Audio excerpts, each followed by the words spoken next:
Well, unfortunately, we need to report the end of an era. Kalmbach Media, which used to be Kalmbach Publications, is closing its doors. They have been a publisher of books and magazines and videos and other things as well.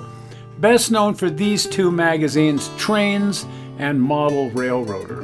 Now, before you panic, the publication rights on these magazines have been sold to another company, so the magazines will be continuing on under new ownership. And hopefully we won't even really notice any difference in the publications because, frankly, they are awesome just like they are. There have always been quite a few magazines dedicated to model railroading, but the juggernaut, the big one, the gorilla in the room has always been Model Railroader. Well, it would seem that all of these publications are going the way of the wind with modern technology. Everything's online now. Yeah, and it sort of seems like publishing companies are having a hard time figuring out how to bridge that gap, if you will, to take these paper publications and maybe make them digital or something. Right. So the printed text is just, there's still some people doing it, but boy, the popularity of it is waning. Yes, for sure. And when it comes to dealing with the prototype trains, again, the juggernaut, the big magazine has always been Trains magazine for people who follow railroads and developments in railroading. And it could be that some of these real specialized magazines like this have a little bit of an edge as everything transitions away from the printed page, just because people are used to these magazines and they have a very specific audience, if you will. Well, I'm thinking too, just to have something to refer to without necessarily jumping onto a computer. Ah, good point. And Kalmbach has a lot of other magazines, well, several other magazines. Those are their two big ones, but there's several other magazines they put out as well, lesser known, like Classic Trains and Classic Toy Trains for the three-rail people. Oh, cool. And this is really popular. Right. And I think this one also will be going forward. They've also put out a lot of books on, how to do things, how to build your railroad, how to wire things. And that has sort of transitioned over to videotapes and DVDs, and now that all, of course, is transitioning over to the internet. Right. And I think it's just such a shifting landscape that they're having trouble figuring it all out. Oh, growing pains are always hard to deal with. This is another one of their magazines that I have always loved, Fine Scale Modeler. It's sort of like the others, except it's for non-trained subjects, automobiles, military, airplanes, helicopters, you name it, it's all in here. Oh, look, do you recognize the car in the upper right corner there? Oh, that was at the GSL, wasn't it? It won. Yeah, that's scratch-built IMSA Corvette that won the GSL. Here's a link to that. Oh, cool. And Astronomy magazine. Oh, goodness. Like I said, any hobby. Right. And astronomy is certainly a hobby. And this Garden Railways, boy, did I love Garden Railways, because this went out of publication 4 years ago. Oh, my. Again, it's just so difficult to keep these things going. But Garden Railways, of course, a subject close to our hearts. Right. And unfortunately, out of publication. Right. But it seems like Model Railroader has just always been around. Well, frankly, it's been in publication now for 90 years.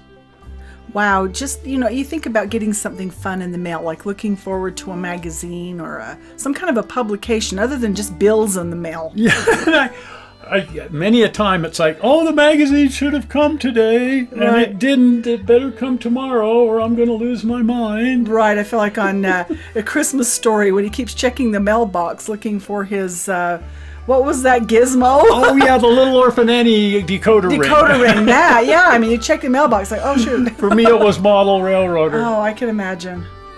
And unfortunately, just a few years ago, I boxed my whole collection of Model Railroader up and took it to the thrift store. I mean, it's all online, it's all digital, and Yeah, and it's trying to find a spot for all of that. Sometimes it's difficult. if you had everything, where would you keep it? Well, we've been trying to do that for years, and we know we can't keep it everywhere at once. Yeah, you just can't hang on to everything. So I got rid of all my model railroader. Yeah.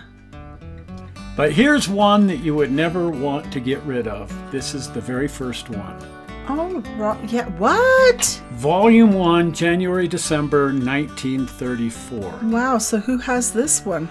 Well, now that's a very interesting story.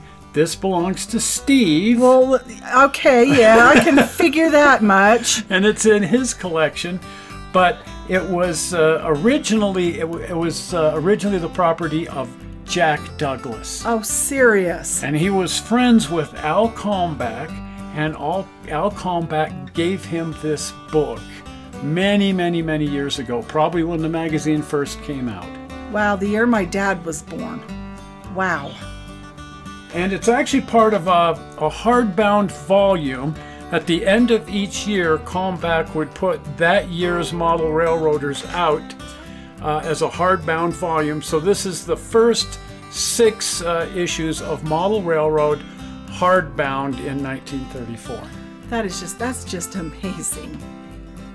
And it was given by Al Kalmbach directly to Jack Douglas as a gift. No kidding, it's autographed and in ink. Oh my gosh. Which raises the interesting question, who the heck is Jack Douglas? And we have talked about him on the channel a few times because I knew Jack. Yes. And so let's just wind the clock back and forward a bit. This was Jack's store, Douglas Models in Salt Lake City. Well, there it is. And I spent more time and even more money inside this building over the years. A phenomenal amount of money, which is another part of the story. Yeah. But this was a fixture in Salt Lake City, Douglas Models. And when you went in there, Jack was always there. I swear, he opened the door and he was the last one out and locked it up. And first thing the next morning, he was the first one there to unlock the door again. Wow, I think I missed all this and I feel bad. Oh, yeah. Well, what a he passed place. away quite some years ago, but all the stories I could tell about Jack. Wow. and I'm going to share one or two right here. But he was an interesting, and he knew everybody. I imagine. He was part of the hobby from the earliest days. He was in O-scale, 2-rail O-scale, and he had the greatest collection of brass engines. He had them on display in the store, and I spent many a day with my nose pressed up against the case. Mm-hmm. But he was probably better known as a wholesaler, Douglas Model Distributors. Okay. And so while this hobby shop was a hobby shop out of the front door, it was a warehouse out of the back door. Oh my goodness. And the bigger warehouse is this one, which was in Denver. Denver. He had millions of dollars in inventory and probably one of the biggest distributors of hobby stuff in the western states. Wow, to wander around in there, imagine that. Well, and a lot of the stuff upstairs in the attic came out of this room. Ah. But initially, the Salt Lake City building was a manufacturing facility. Oh my. Well, I should say this is where they were putting the kits into boxes. The kits were being manufactured in California and then sent to Salt Lake City for sorting and boxing. Wow. And then later on, this area was turned into the warehouse and all of this manufacturing was sent to the basement. And then later on, all of the manufacturing was sent to California. Okay. And this is what they were assembling, Athearn kits. Oh, neat. And again, Jack knew everybody, in this case, Irv Athearn of California. And Irv Athearn was working with a company they called the Roundhouse. Oh. And those products are still out there, still called Roundhouse by Model Die Casting. Anyway, Irv split off and was manufacturing these kits out of his mother's house in California. But the assembly was all being done by Jack Douglas in Salt Lake. Okay. And then after a few years, the entire operation was moved into proper building there in California, I see. where it still is. Oh, neat. And they're making some of the finest products available in model railroading. I would like to tour through there. Ooh, me too. Maybe there's some way to set that up. Yes, if they'd have us, we promise to stay in line. Anyway, Douglas Model distributed to all of these different hobby shops. Again, they had the two warehouses, one in Salt Lake. This is the Salt Lake warehouse, and the other one in Denver. Look at the boat on top of the van. Oh, how fun. I wonder where it is today. Wouldn't that be? Now, I promised a couple of Jack stories, and here's one. That little window up there was Jack's office. It's on a little mezzanine level at the back of the building. And once it became a warehouse, this whole area was all full of shelves full of models. And this was at the same time that Kevin Mooney and I were partners in a hobby shop. Okay. And we come through the back door to get some stuff, some inventory for the store, and that window would crash, slide open, and Jack would be up there and he'd yell, "Mooney! You're 60 days out on your invoice. When am I going to get a check?" Oh my goodness. I just jump out of my skin and run out the front door. And he had a clipboard on a rope, and he'd put the invoices on the clipboard and throw it out the window. And you'd take the invoices off the clipboard and he'd reel it back up in there and slam the window shut. Oh my. That was Jack. Well, it sounds like a boss. Now, this is, of course, Steve Stribble, our good friend, and the model railroader belongs to him. And he acquired it because he worked for Douglas Models. This was after Jack Douglas passed away. And he ended up with a bunch of Jack's stuff. I see. Including the model railroaders. Oh, cool. This is, of course, Steve's O-scale railroad that used to be on the second floor of his house. He's dismantled it, and it no longer exists. But thank goodness we've got video. Absolutely. And we've covered it many, many times. Man. And there's Al. There he is. He's gone too. Oh. And that's how Model Railroader Volume 1 came into Steve's possession, and he's loaned it to us to show everybody on the show. Well, that's just super cool. So I thought we'd just take a few minutes and go through Volume 1, Number 1 here, and see what Model Railroader looked like in 1934. Okay. Has a lovely intro here by Al Kalmbach explaining what they're doing. You notice they called it the Model Railroader back then. Uh-huh. And Al Kalmbach explaining what they're going to be doing, why they're going to be doing it, what their goals are. Just a fun intro to the magazine. That is just neat. There's a lovely column here on standardization and what the NMRA is attempting to do to make everything run on everybody else's track, and standardized couplers and standardized track. Really, and you don't think about that, but in 1934 they were sure thinking about that. Right. And here's the very first layout tour of a garden railroad. The very first one was a garden railroad, an O-scale railroad out in somebody's yard. And as you go through these early railroads, at least half of them were outdoor. Right, that's just amazing. But when you think about the era, most people just didn't have room inside their house. That's why I never got a model railroad as a kid. I always wanted one, but we didn't have a place to even put a tiny choo-choo train. And generally they were working in larger gauges and scales, so they just built them out in the yard. Or put them around the bottom of the Christmas tree and call that good. And there's a tremendous amount of prototype information, which kind of leads to the spin-off later of Trains magazine. But all of this was done with the idea that people might want to scratch build these prototypes. Also keep in mind, this was the most modern brand new equipment being offered at the time. This wasn't old gear back then. This was the state of the art. Right. And here's another layout tour, the layout of Harry Albrecht, who employs two-rail distribution of current, has lifelike scale figures of men. Oh, wow. So a little different use of the language. You can already start to see that the way English was spoken was a little tiny bit different back then. Oh, just a smudge if you've ever listened to news broadcasts from then. And a very interesting track plan with reversing loop. We've been talking about those things in the series on electrics for model railroads. Right.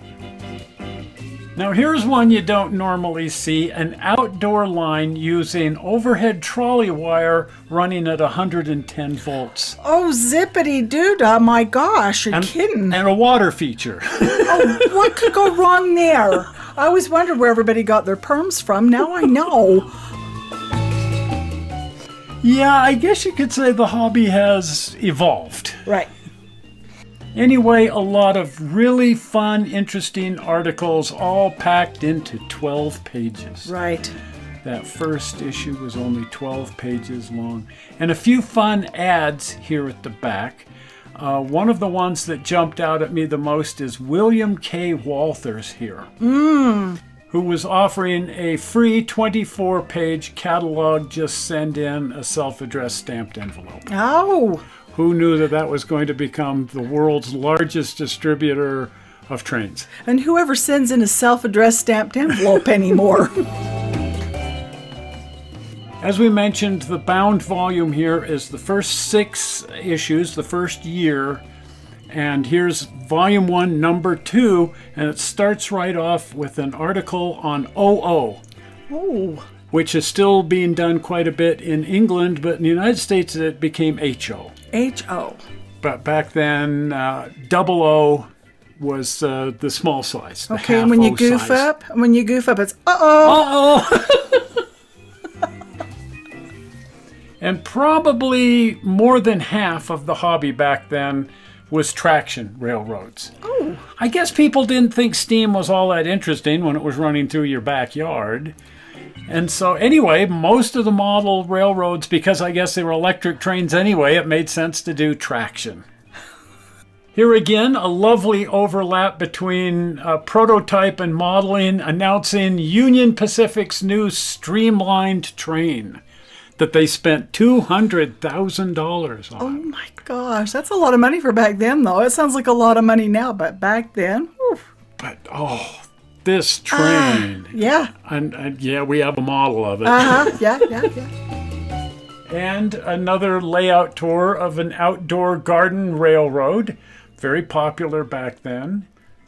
We tend to think of garden railroading as more of a modern phenomenon, but no. Not really. Yeah, it's kind of a modern resurgence of an older idea. Right. And speaking of William Walters with his 24-page catalog, here's a lovely article by William Walters on building a model railroad. Oh, neat. And a promise that next month they're going to be increasing the size of the magazine from 12 pages to 16 pages. Well, that's pretty good.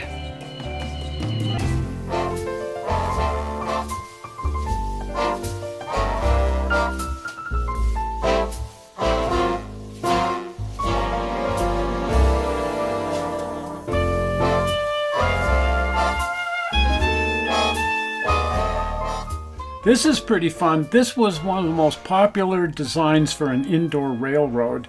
And this is exactly the design that our friend Ralph Gottner did. Right. So you just have an operation pit that you duck under and crawl out into the middle and then operate the train from the open space in the middle. It sounds like fun until you get older.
Now, because this is the bound volume of the first year of 1934, at the back it has an index. Oh, neat. And if you bought any of these bound editions at the end of the year, one of the advantages there is it came with an index, so you could just kind of look things up. And that happens to me a lot because I don't have time to thumb through the whole book, so I just go back there and look up what I need. Well, 90 years. Wow, 90 years. And let's just hope the new company goes for another 90 years. Oh, I hope so. In the meantime, if you are not a subscriber to the channel, please subscribe. Right. And in fact, if you liked this show, please hit the like button. But especially if you're not a subscriber, please subscribe by punching the upcoming. Be careful what you're punching. Click on the upcoming blue button. Zoink! Right there, the blue button. Well, we're not sure how you found this video on the internet. We hope you didn't find it boring, and we will see you here on Tuesday. We'll see you. Bye-bye. Bye.